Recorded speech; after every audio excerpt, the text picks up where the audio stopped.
Hola a todos, bienvenidos a nuestro podcast de Fundación Padece. Mi nombre es Francisco Tapia Besnier y les quiero dar la más cordial bienvenida a el podcast de Fundación Padece denominado Conciencia Dermatológica.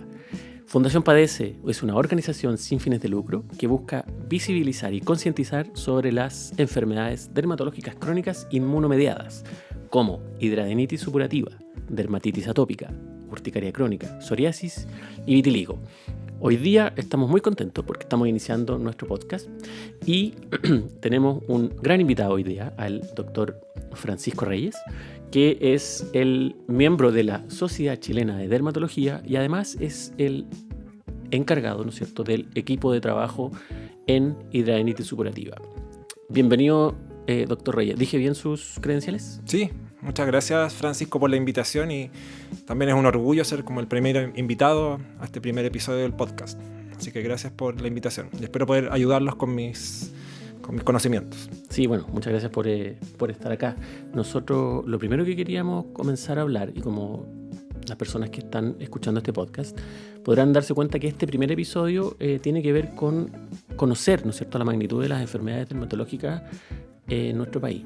Una de las principales dificultades que encontramos nosotros como fundación es que estas enfermedades que nosotros decidimos abrazar como fundación son enfermedades que lamentablemente son vistas como afecciones cosméticas o estéticas. Y la verdad es que nos hemos dado cuenta que eso no es así. Estas enfermedades que nosotros hoy día abrazamos son enfermedades, como ya bien dije, dermatológicas crónicas inmunomediadas. Entonces, a nosotros nos gustaría, doctor, si es posible, que usted nos cuente como en líneas generales, para las personas que nos están escuchando, puedan saber, ¿no es cierto?, de qué se tratan estas 5 enfermedades y cómo reconocerlas quizás. Sí. Bueno, a grandes rasgos, primero, claro, tal como tú lo decías, estas son enfermedades que no solo afectan la parte cosmética, que claro, son visibles, entonces afectan a veces como en ese sentido la calidad de vida, pero también son enfermedades que pueden comprometer todo el organismo, ¿ya? Es decir, son enfermedades que pueden repercutir en otros órganos y a veces, y algunas de ellas las consideramos enfermedades sistémicas. Entonces es importante no solo verlos como dicen tradicionalmente los pacientes, como una caracha, una espinillita, una cosa así, sino que son enfermedades mucho más complejas, ¿ya? Y que incluso vamos a conversar que hay algunas que tienen incluso riesgo muy elevado de suicidio, por ejemplo, ¿ya? Entonces, por ejemplo, si empezamos a hablar, vamos por cada una de estas enfermedades, partiendo por la hidradenitis supurativa, que esa es como mi área de especialidad. ¿Qué es la hidradenitis supurativa? La hidradenitis supurativa es una enfermedad que afecta a los pliegues y que se caracteriza porque aparecen abscesos, furúnculos y espinillas de manera recurrente en zonas como las axilas, las zonas inguinales, en los glúteos, ¿ya? Esas son las zonas como más típicas que compromete esta enfermedad y que muchas veces esta enfermedad es confundida con una foliculitis, que la persona se depiló, que le apretó la ropa interior, por ejemplo, y le apareció un furúnculo. Entonces es una enfermedad muy subdiagnosticada, ¿ya? Es decir, hay pacientes que se ha estimado de hecho que en promedio los pacientes completan 7 años, por ejemplo, antes de que se les diagnostique la enfermedad, de que un médico recién sospeche que la tiene. Como que le ponga el nombre, así. Lo que usted tiene se llama hidradenitis supurativa, sí. Y de hecho, y lamentablemente también hay muchos médicos que no conocen esta enfermedad, ¿ya? Ahora, ¿qué es lo que me gusta siempre aclararle a los pacientes? Que esta es una enfermedad inflamatoria. ¿Por qué? Porque la mayoría de los pacientes consideran que esta es una enfermedad infecciosa. Piensan que ellos tienen un furúnculo porque tienen una bacteria y que van a recibir, por ejemplo, un antibiótico y eso va a sanar la enfermedad, ¿ya? Acabar con ella, digamos. Claro, entonces, y esa es como a veces la esperanza que tienen los pacientes, pero lamentablemente esta es una enfermedad que es inflamatoria, es decir, como que los pelos de las zonas de los pliegues se obstruyen y por eso se forman estos como furúnculos. Y el otro problema que tiene esta enfermedad es que es una enfermedad crónica, ¿ya? Es decir, crónica, ojo, no quiere decir que es una enfermedad de por vida, pero sí es una enfermedad que dura muchos años, ¿ya? Okay. Esta enfermedad en particular, de hecho, tiende a afectar a las personas como, yo le digo a los pacientes como en la edad como entre los 10, 40 años, como la edad, por ejemplo, en que las mujeres son fértiles, esa es como la edad que se ven más afectados los pacientes. Es raro que personas como después de los 40, 50 años continúen aún con la enfermedad, o más raro aún que comiencen después de esa edad, pero claro, existen todos los escenarios son posibles. Y bueno, ¿qué problemas tiene esta enfermedad? Es que además de que se generan furúnculos, que por supuesto que son dolorosos, supuran, producen mal olor y cosas así, también va dejando mucha cicatriz, ¿ya? Va dejando se van formando lesiones que son persistentes, es decir, que están constantemente inflamadas, que constantemente drenan pus y que no van sanando. Entonces de repente uno va intentando tratamientos y no sanan, y al contrario, se van acumulando estas lesiones, se van acumulando cicatrices y cada vez va empeorando más esta enfermedad. Que en el fondo un paciente, por ejemplo, que nos puede estar escuchando, que a lo mejor, ya usted dijo, el paciente suelen pasar promedio 7 años sin saber que padecen de, ¿no es cierto?, hidradenitis supurativa. Entonces, podríamos tener alguna persona que está escuchando que a lo mejor tiene algún furúnculo, ¿no es cierto?, un grano grande que repetidamente le sale siempre, por ejemplo, en la axila o en la ingle. Sería bueno que a lo mejor consulte y pueda verificar si se trata de la hidradenitis supurativa. Sí, sería bueno que consultaran e incluso ya sabiendo ellos la sospecha diagnóstica, a veces planteársela a los mismos médicos. ¿Por qué? Porque hay muchos médicos general, médicos no especialistas que a veces incluso desconocen esta enfermedad, ¿ya? Claro. Y que simplemente lo tratan como una foliculitis, un furúnculo transitorio, ¿ya? O sea, podría, por ejemplo, un paciente decir, doctor, ¿sabe qué? Escuché el podcast de la Fundación Padece y nombrar una enfermedad y parece que puede ser. ¿Será lo que tengo yo esto? Eso sería bueno. Y otro problema que tiene esta enfermedad también es el tratamiento. Es decir, que esta enfermedad no tiene un tratamiento curativo. No existe un tratamiento ni aquí en Chile ni en ninguna parte del mundo que un paciente lo va a realizar, se le va a pasar la enfermedad y nunca más la va a tener. No.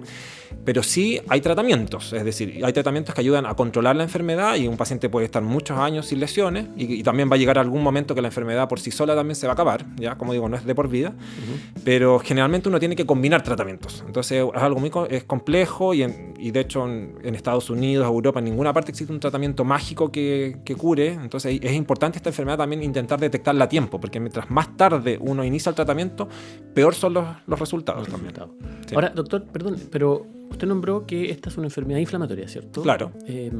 Por ahí nos han consultado en los distintos canales que tenemos nosotros para los pacientes y quizás me gustaría pedirle que lo aclare también, porque hay algunas personas que la han tildado, ¿no es cierto?, de enfermedad autoinmune. ¿Qué podría decir usted al respecto? Sí, es que, bueno, eso de repente es como de datos más específicos, pero nosotros generalmente hablamos de enfermedades autoinmunes cuando son enfermedades que están, por ejemplo, mediadas por linfocitos, por anticuerpos, por cosas así, que por ejemplo uno puede medir en exámenes de sangre, a veces de rutina, etcétera, que son enfermedades más, por ejemplo, como el lupus, ¿ya? Claro. Esa es una enfermedad clásica autoinmune.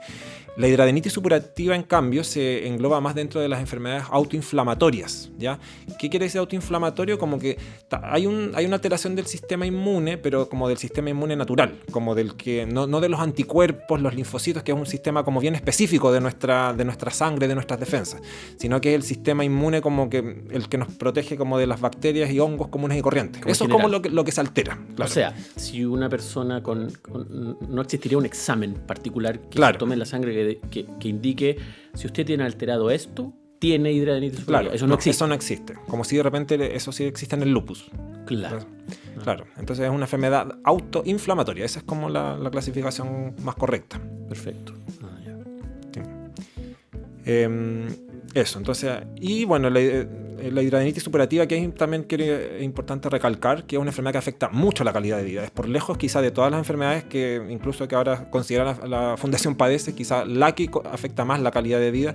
Tiene un riesgo elevado de muchas patologías psiquiátricas, es decir, como de depresión, trastornos de ansiedad, suicidio, hasta esquizofrenia, por ejemplo, está reportado, que tienen índices más altos. Es decir, una enfermedad que de verdad afecta a todo, afecta, ¿cómo se llama?, mucho la parte psicosocial, porque claro, imagínense, por ejemplo, afecta zonas que son muy, ¿cómo se llama?, complejas, y particularmente, por ejemplo, la zona inguinal. Imagínense para un hombre, una mujer, tener furúnculos, tener cicatrices, tener pus constantemente en la zona inguinal, obviamente va a afectar su calidad de vida, sus relaciones sexoafectivas, la persona no va a querer sacarse la ropa frente a su pareja, entonces es muy complejo en ese sentido.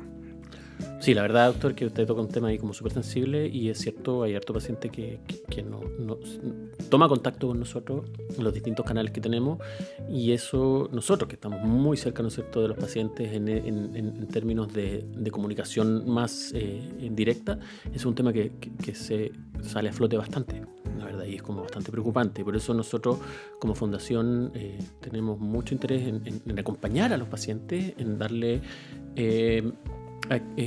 acompañarlos en aquello que ellos andan buscando. Y lo que hoy día andan buscando, en particular aquellos pacientes con hidradenitis supurativa, ya vamos a hablar de los pacientes que tienen estas otras enfermedades, es encontrar un especialista que conozca sobre la enfermedad. Eso les ha costado mucho y afortunadamente hemos logrado, ¿no es cierto?, dirigir a los pacientes que andan buscando un diagnóstico, que andan buscando un tratamiento o un manejo de su enfermedad, a algún especialista que como usted dijo, conozca la enfermedad y que esté claro con aquellas cosas que se pueden hacer. Y otra cosa muy importante que es el acompañamiento. De repente tener a alguien que escuche, ¿no es cierto?, lo que el paciente está sufriendo, ya es un apoyo que se valora bastante. Claro. Y otra complejidad que de repente tiene la hidradenitis supurativa, incluso para nosotros los médicos, es atender a un paciente con hidradenitis supurativa, porque, o sea, imagínense nosotros los dermatólogos que atendemos patologías como el acné, rosácea, que en general pueden tomarnos 10, 15 minutos, 20 minutos quizá a revisar al paciente, darle las indicaciones, el tratamiento. Entonces uno ya tiene ese entrenamiento. En cambio, un paciente con hidradenitis supurativa uno lo tiene que revisar completo, ver todas estas lesiones que tienen pliegues, cuantificarlas, explicarle en detalle la enfermedad en qué consiste, explicarle los tratamientos, los potenciales efectos adversos de los tratamientos, planificar controles, etc. Entonces, por ejemplo, yo mismo he estimado que cuando yo veo a un paciente con hidradenitis supurativa por primera vez, la primera consulta me demoro 30 minutos. Entonces, piensen en todos los colegas que trabajan en centros médicos que les dan 15 minutos de repente para atender a un paciente. Entonces, que llegue un paciente con hidradenitis supurativa también, claro, cuesta porque de repente uno debería darle más tiempo al paciente, pero ahí entra en juego todo este sistema en que uno tiene un paciente en la sala de espera, tiene 5 pacientes de repente en la sala de espera y entonces uno de repente, le quiero explicar bien al paciente, pero a la vez me van a empezar a poner reclamos, me van a empezar a llamar que me estoy atrasando con los pacientes. Entonces eso también es un tema. Es complejo atender a un paciente con hidradenitis supurativa y es complejo también dedicarse a eso, porque al final si por ejemplo uno mismo en un día se llena de 6 pacientes o 7 pacientes con hidradenitis supurativa también, es decir, como va aumentando ahí como los tiempos de atención, entonces es complejo. Entonces también a veces puede que algunos colegas, tanto médicos generales o más especialistas, puedan hasta como a veces rehuir un poco de esta enfermedad. ¿Por qué? Porque también no es una enfermedad que para el médico sea como tan, ¿cómo decirlo?, como satisfactoria. ¿En qué sentido? Que por ejemplo uno puede tratar a un paciente con acné, uno le puede dejar ciertos tratamientos que son espectaculares, al paciente se va a sanar del acné y el paciente pero va a estar feliz, lo va a recomendar a uno, va a hablar maravillas de uno.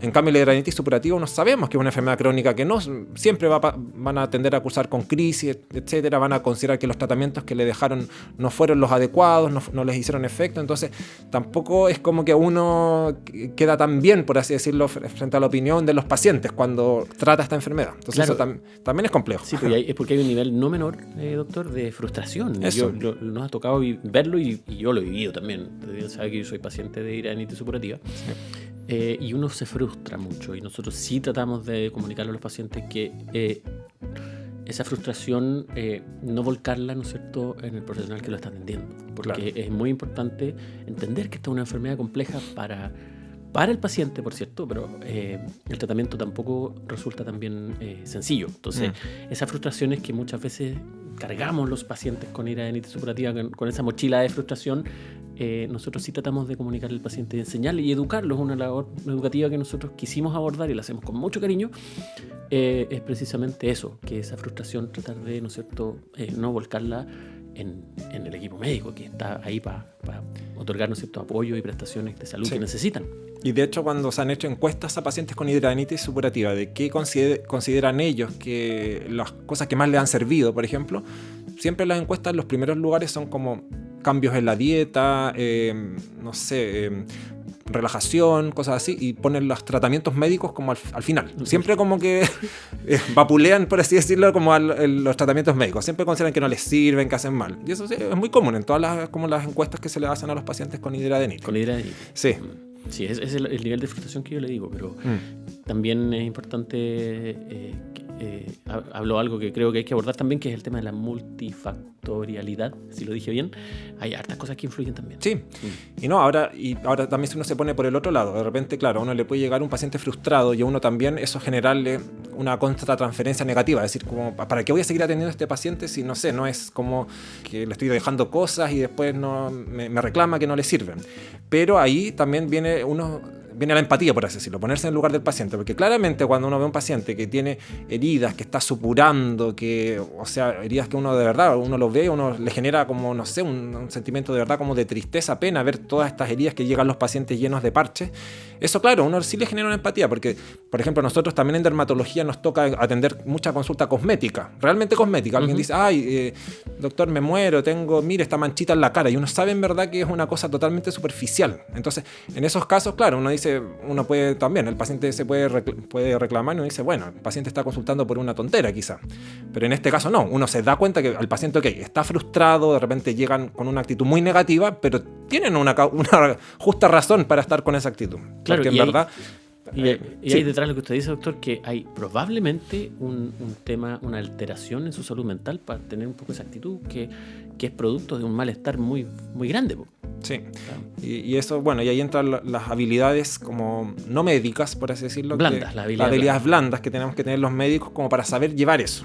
Es decir, claro, de repente llegan pacientes conmigo enojados conmigo o con otros colegas porque ellos consideran que no han recibido los tratamientos adecuados, y claro, yo podría también tomar una actitud negativa y chao, y decirle atenderlo de cierta forma para que quizás nunca más vuelva conmigo, pero no, yo acojo como su actitud, y de hecho se las hago ver, le digo, mira, yo entiendo que tú estés enojado, pero yo no estoy acá dejándote cosas para hacerte mal. Es decir, yo estoy intentando ayudarte en esta enfermedad que es compleja. Y la idea es que con eso avancemos. Claro, y creo que eso es súper positivo igual, doctor, porque también, muchas veces los pacientes con hidradenitis llegan, ¿no es cierto?, con unas expectativas que a lo mejor no son tan realistas respecto de voy a ir al médico especialista, me recomendaron el doctor Francisco Reyes y se me va a pasar esta enfermedad. Claro. Entonces también...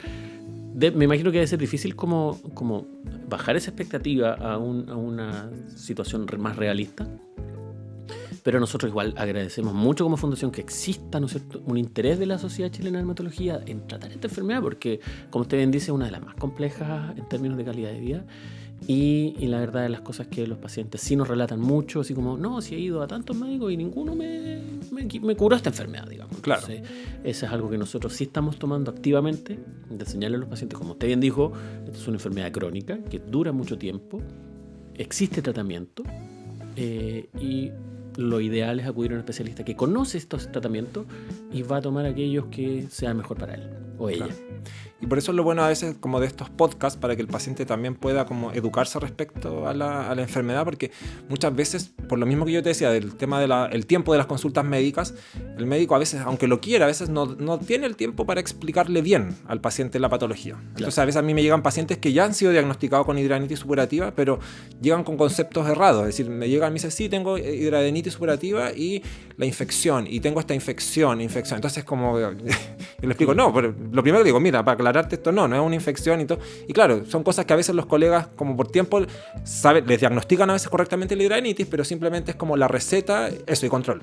Claro. Entonces no se explica bien, y a veces cuando uno se da, por lo menos en la primera consulta, ese tiempo de explicarle bien el pronóstico de la enfermedad, que cursa con brotes y con remisiones, etcétera, eso como que a futuro acorta las futuras consultas también. Claro, y se entiende a veces que perdón, como usted bien dijo, este tiempo responde un poco a que el sistema obliga a que a veces el tiempo está escaso. Entonces esa es una labor educativa que nosotros como fundación, con todo el cariño del mundo, la abordamos, la vamos a seguir haciendo, y en esa labor informativa y educativa, para que el paciente también comprenda mejor el tratamiento que se le está dando y pueda tener las expectativas reales de lo que está recibiendo.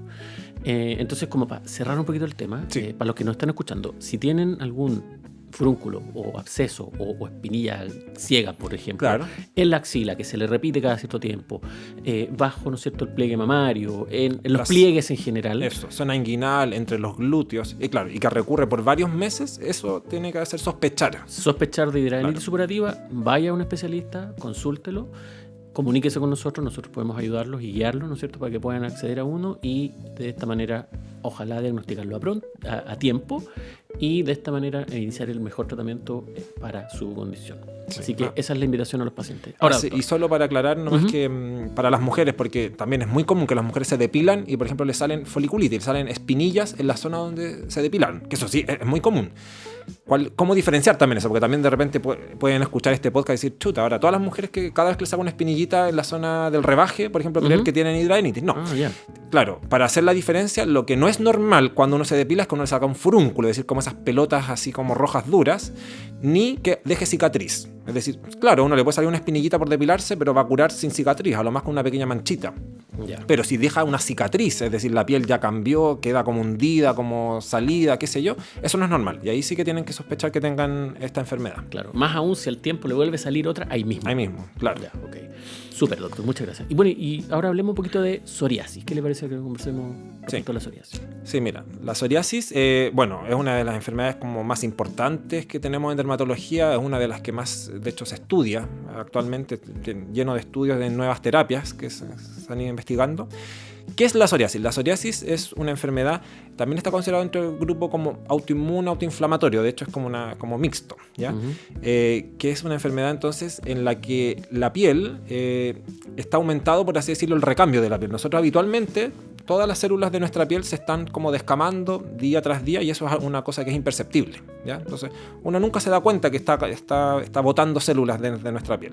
En la psoriasis ese proceso está como acelerado, entonces las células de la piel no alcanzan a vivir ese proceso natural y esto cómo se manifiesta en que se empiezan a generar lesiones como escamosas en la piel, ¿ya? Lesiones que habitualmente pueden ser rojas, a veces más rojas, a veces más blanquecinas, producto de esta escama que las cubre. Y empiezan a aparecer en distintas zonas del cuerpo. Ahora las más comunes son los codos, las rodillas, la zona lumbar, es decir, la zona baja de la espalda, y el cuero cabelludo. Esas son las zonas que con mayor frecuencia se afectan, pero en general en casos más severos puede afectar casi todo el cuerpo. También hay variantes de psoriasis que a veces puede afectar los pliegues, las axilas, las zonas inguinales, puede afectar también las uñas, esta enfermedad. Y lo que es muy importante de esta enfermedad, que es una enfermedad considerada sistémica. ¿En qué sentido? Que si bien uno, claro, ve las lesiones en la piel, es una enfermedad que inflama el organismo a través como de sustancias que se liberan a la sangre. Entonces, por lo mismo es una enfermedad que son pacientes que tienen más riesgo de ser hipertensos, más riesgo de ser diabéticos, más riesgo de tener un infarto, por ejemplo, cardiovascular, tienen más riesgo de tener el colesterol alto, etcétera, y también tienen riesgo de compromiso de articulaciones, es decir, de que generen lo que se llama la artritis psoriática. O sea, no es raro que un paciente con psoriasis desarrolle artritis psoriática. Claro, no. Y de hecho es una de las cosas que nosotros siempre cuando controlamos pacientes con psoriasis les preguntamos si es que tienen como dolores en las articulaciones. Ahora, a mucha gente, todos se pueden quejar de repente, claro, ¿a quién no le duele una articulación? Claro. Pero claro, estos dolores de la psoriasis habitualmente pueden producir artritis, por ejemplo, parecido a lo que es la artritis reumatoide, en que se inflaman las articulaciones de las manos, por ejemplo, los dedos, los pies, una rodilla de repente que se hincha, se pone roja, dolorosa. Así nomás, claro, de la nada. Y el otro compromiso muy común de la artritis psoriática es el de la espalda, ¿ya? Particularmente de la zona sacra, es decir, la zona como donde están los glúteos. Como entonces, la colita. Claro, entonces un paciente que tiene una artritis psoriática con compromiso de la columna no se va a quejar del clásico lumbago, así como que llegó en la tarde y ay, me duele la espalda, que es muy común, que lo conocemos como lumbago mecánico, sino que es un paciente que habitualmente se despierta más antes de lo habitual porque le duele mucho la zona como de los glúteos, tiene un dolor profundo y se despierta temprano. ¿Para qué? Como para moverse, para hacer actividad física, quiere correr, trotar, porque no tolera estar como acostado porque eso le aumenta el dolor de espalda, ¿ya? Que eso es distinto, por ejemplo, del lumbago, que la persona reposa, por ejemplo, y se le pasa el lumbago. Acá es todo lo contrario. ¿Cómo es el lumbago que ocurre cuando, por ejemplo, uno levanta algo muy pesado y viene el tirón en la espalda? Claro, ese es como el clásico tirón, claro, eso es muy común y en verdad a todos les puede pasar eso, pero estos dolores más como que fuera como unas puntadas como en los glúteos, por así decirlo. Así se manifiesta ese compromiso de la artritis psoriática, ¿ya? Eso. Y la psoriasis, bueno, es bastante frecuente. En Chile se estima que probablemente está como entre 2 a 3% de la población esté afectada por la psoriasis, ¿ya? Lo bueno que tiene la psoriasis sí es que es mucho más conocida que la hidradenitis supurativa. Es decir, es muy común, si uno le pregunta a las personas, ¿conoce psoriasis? Les suena. A veces hay de repente hay pacientes que dicen, sí, tengo psoriasis porque se me pone la cara roja, y en verdad era rosácea. No, pero por lo menos conocen la enfermedad, saben que existe, y muchos sí la relacionan con tener estas lesiones en codos y rodillas, por ejemplo. Pero lo que usted es muy cierto. O sea, el nombre psoriasis es un nombre que está muy instalado en el vocabulario colectivo. Sí. En cambio, el nombre hidradenitis supurativa, no. Y hay médicos que no lo conocen siquiera. Sí. Eso. Y la psoriasis, bueno, es una enfermedad que entonces toca ver mucho en la consulta, tanto de medicina general como en dermatología. También es una enfermedad crónica, ¿ya? Uh-huh. Y entonces, ahora también, yo les explico a los pacientes que sea crónico no quiere decir que vas a tener siempre lesiones en la piel, pero la tendencia va a estar. Es decir, tú, por ejemplo, puedes tener un brote de psoriasis, puede ser tratado, se te va a pasar, y de repente en 20 años más vas a cursar con una crisis de estrés, te van a echar del trabajo, no sé, algo va a pasar y te va a venir una crisis nerviosa, ¡pum! Y vas a brotar la psoriasis. Podría volver. Eso. ¿Y por qué? Porque la psoriasis es una enfermedad que está muy ligada a la parte psicológica, ¿ya? Eso está como totalmente estudiado. ¿Como causa o como efecto? Es decir, ambas, claro, pero principalmente, sobre todo como causa. ¿Ya? Es decir, algún gatillante emocional podría gatillar la psoriasis. Gatillar, claro. Es decir, muchas veces hay una carga genética, por ejemplo, en esta enfermedad, pero como dicen algunas personas, como los genes cargan la pistola y los hábitos o cosas o la parte psicológica es la que la dispara. La dispara. ¿Ya? Me gustó esa... Claro. Entonces eso pasa. De repente uno puede tener una tendencia genética a desarrollar psoriasis, pero si una persona que, por ejemplo, muy relajada, nunca se estresa, todo, puede que nunca en la vida siquiera manifieste esos genes de psoriasis, ¿ya? Pero claro, en personas como muy estresadas, de repente sí se puede manifestar. Y de hecho... Es más frecuente. Sí. Yo a veces igual me gusta comentarle a los pacientes con psoriasis cómo es la personalidad psoriática, porque es bien característica. Yo incluso tengo familiares con psoriasis. Entonces, el paciente con psoriasis habitualmente el paciente que yo les explico, que es como el que se guarda las cosas. Ese paciente que no es el paciente que dice así como extrovertido, que anda diciendo, oh, estoy súper contento, estoy enojado, estoy triste, mira, estoy llorando acá frente a todos. No, es el paciente que uno lo ve muy tranquilo, pero dentro, en su cabeza, es un manojo así como de ansiedad, está muy estresado.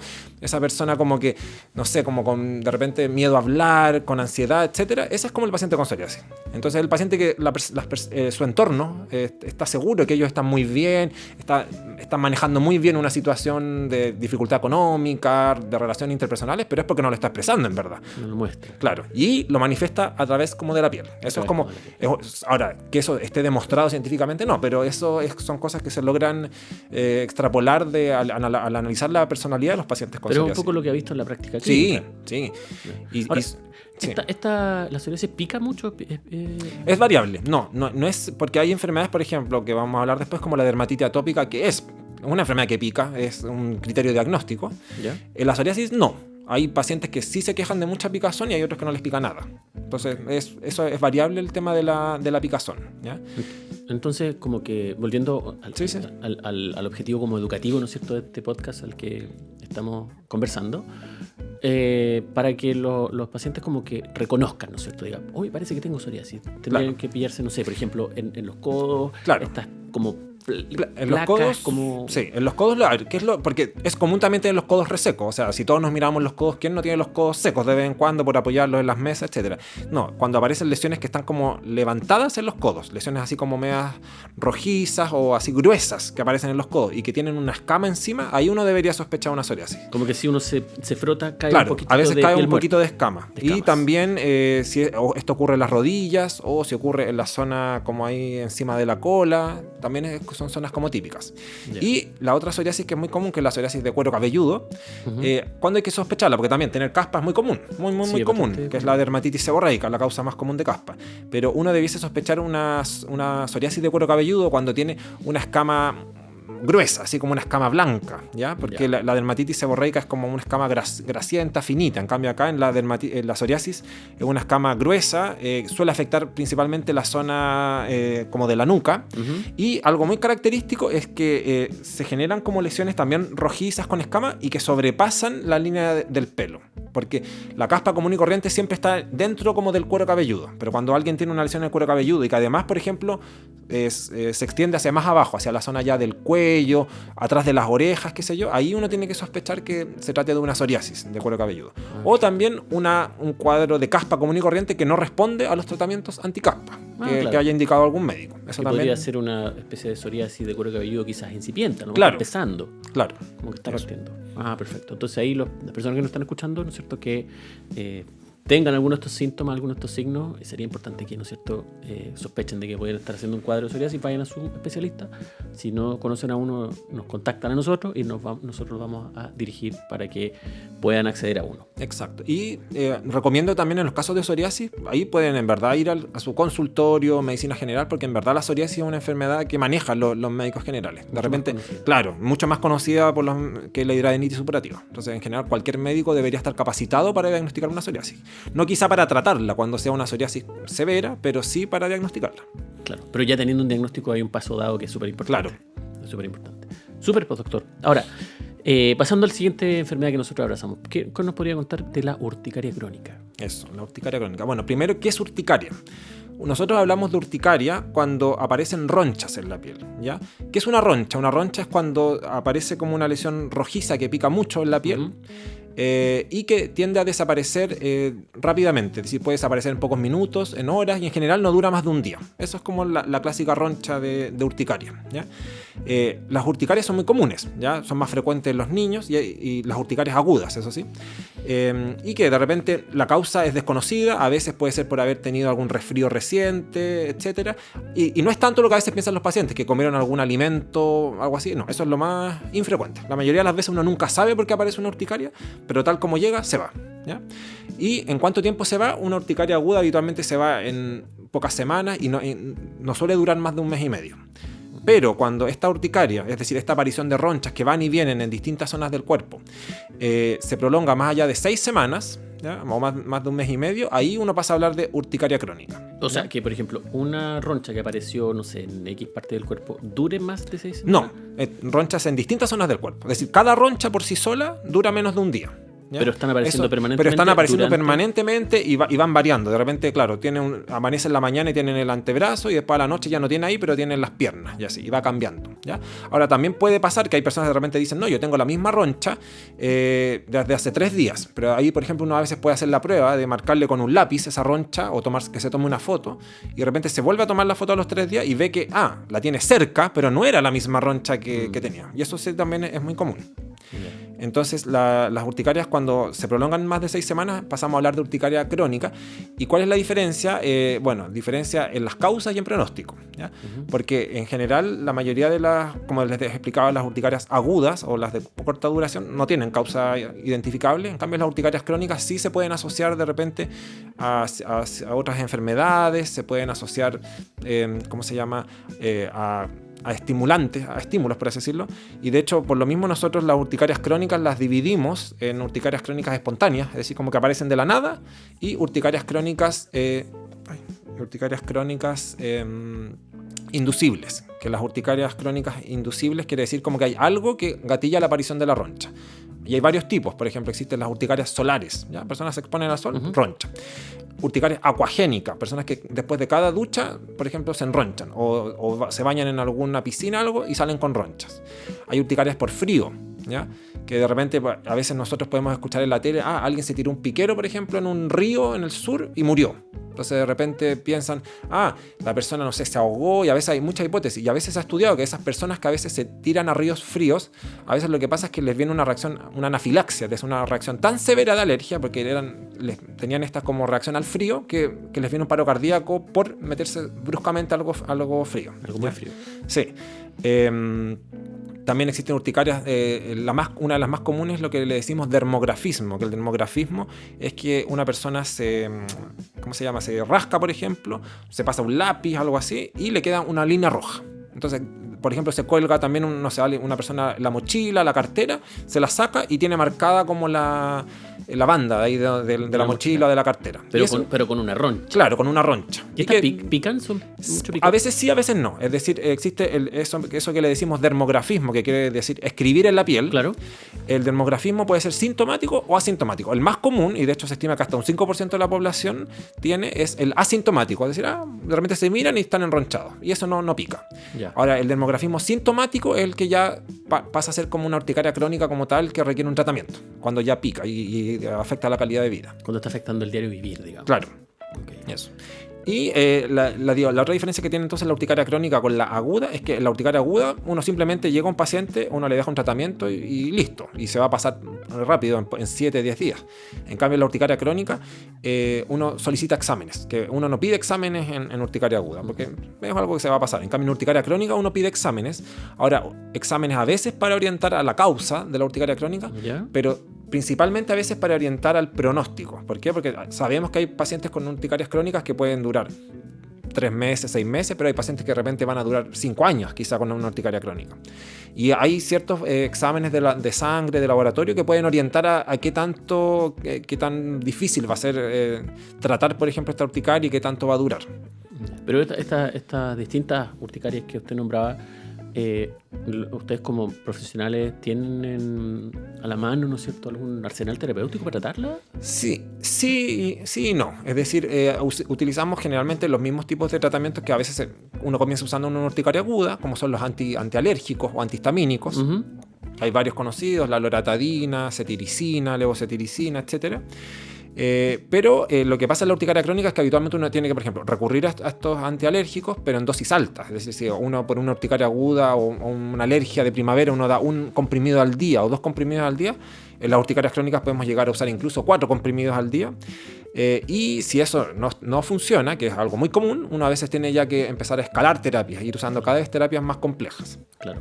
Sí, mire, nosotros hay muchos, como usted lo sabe probablemente, y la gente que nos está escuchando también lo sabe, nosotros estamos hoy día activamente haciendo la encuesta nacional de la piel y actualmente mucho paciente con urticaria crónica justamente está requiriendo terapias ya de mayor